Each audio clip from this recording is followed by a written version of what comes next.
Hello, everyone. Greetings on behalf of EdFol. This is Palak Gupta, and today with us we have an amazing lady who is an HR by profession.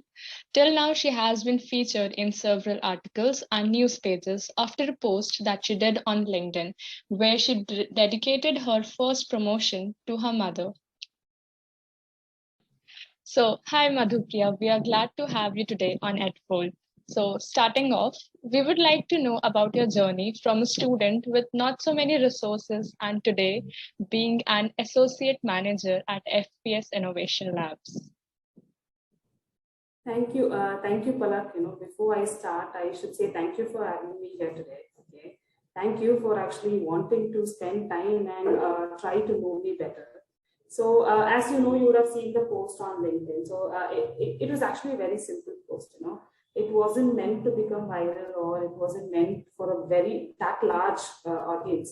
So, I put it as a just like any other post. It was a heartfelt post, and I said thank you, mom, for helping me come over here. So basically, I am from Chennai. I was born and brought up in Chennai. My parents are from a village called Osur, and they're basically plumbers. So the entire, my father, my grandfather, everybody were plumbers. And after a few years in the early 90s, when automation came in and plumbing job was going very low and there wasn't much of an income, that's when my father actually started a vegetable shop, and that was our primary source of income. And from there, not a very well-to-do family, and my parents' perspective on education was very different from the rest. They were like, we'll invest on education, and then the children can help themselves in future instead of investing in, let's say, asset or gold or any other material. My parents said, let us just invest on education. So I think that is where my life and my sister's life changed. A very small belief on the education system had changed it so much. So we weren't a very well-to-do family, and my parents' determination, basically more my mother's, because my father believed anybody will study anywhere, so you don't have to study in a big school or let's say a convent for you to do well in life. But my mother, on the other hand, was very different. She wanted us to study in a very, very good school. It was a convent, and it was one of the top 10 schools in 20 years ago. Yeah. So she wanted my sister and I to study in the convent. And, she just kept on approaching the principal for the admission, and that's how we actually got into the convent. It was difficult to pay the fees. It was way beyond what my parents could afford to. But their belief in the education system and their want to give a bright future for the kid is what got us over there.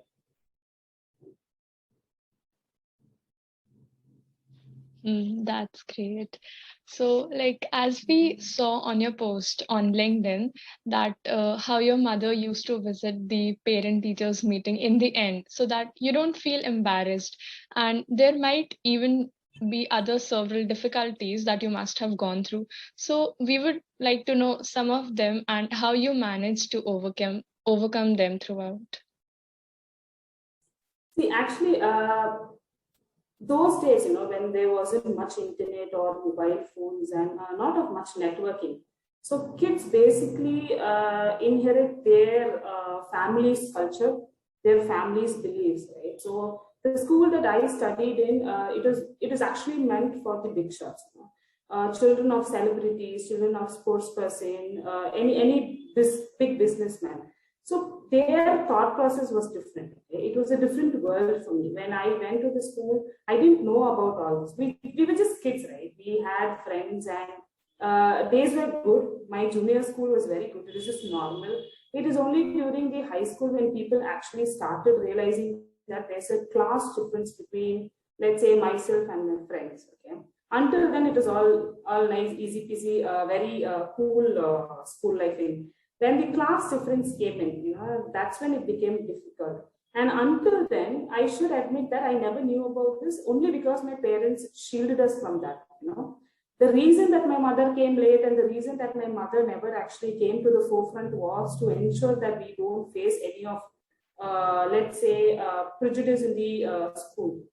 So I think that was one reason that I never got to know about what's happening. But later on in my life, when I knew that class and the status plays a big role, that is when it started affecting.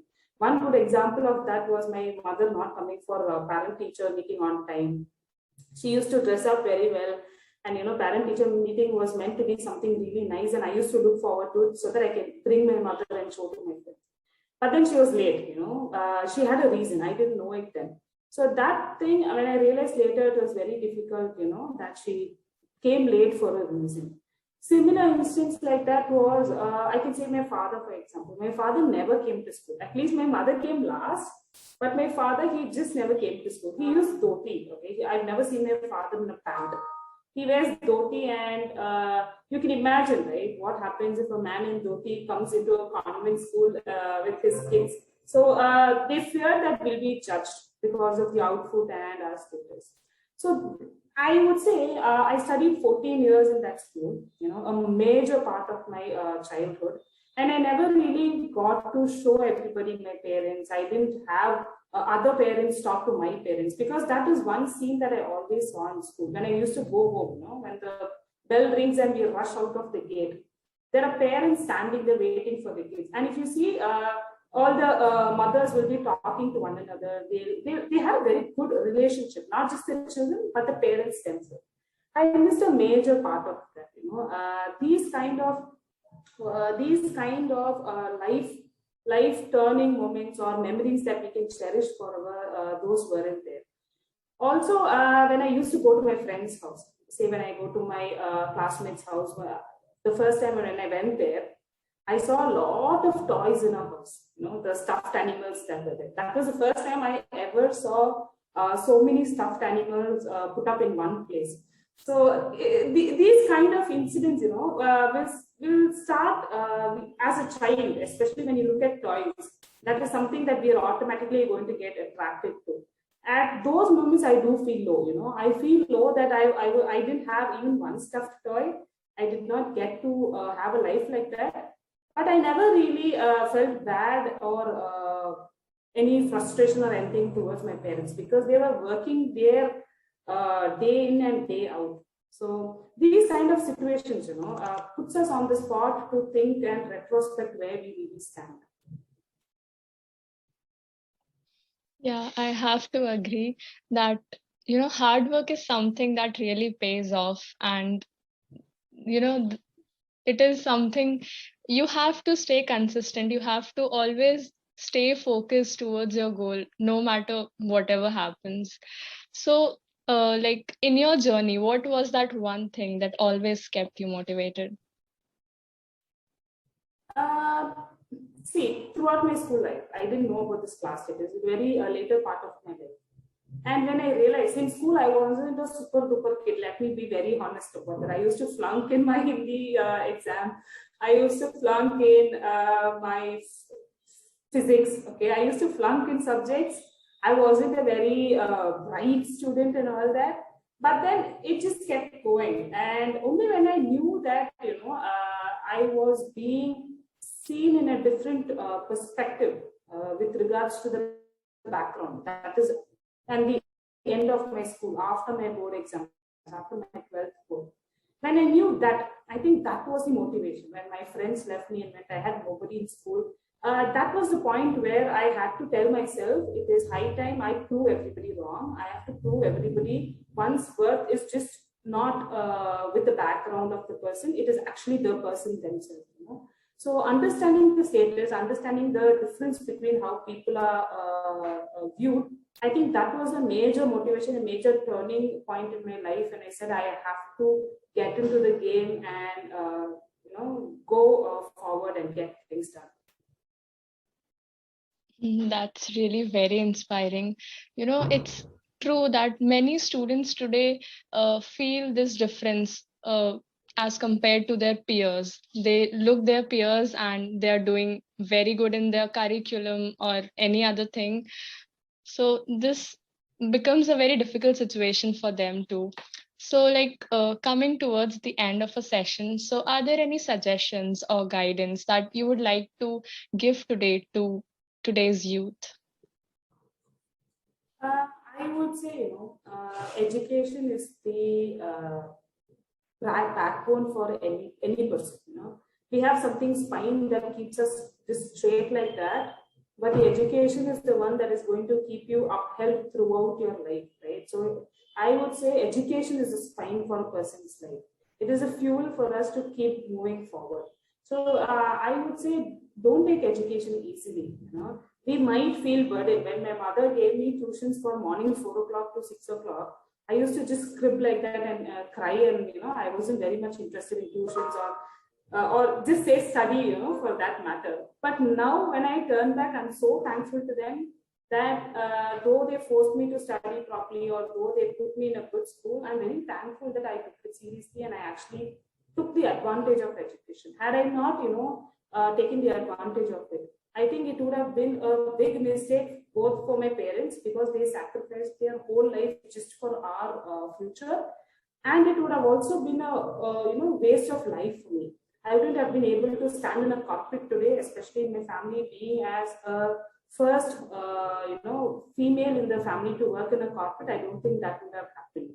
So I would say take education very seriously, and it is not just the marks. Like I told you, I used to flunk in my exams, but then now I'm a senior manager in a company in an in an international company. I'm handling a team, and it's beyond those marks. It is beyond those numbers and just papers. It is what I learn over there. More than what I studied, what do I learn from the education? What do I learn from my experience? That is what is going to take us forward. So I would say it is always important to keep learning, update yourself, and be proud of your root. Be thankful for everybody who helped you be where you are today. So being thankful and being motivated and to move forward is what I want the students and anybody for that sense, to have in life. Those were really amazing words.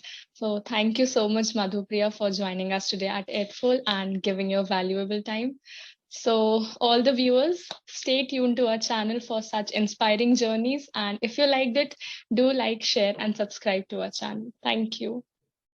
Thank you. Thank you, Palak. Thank you so much. Okay.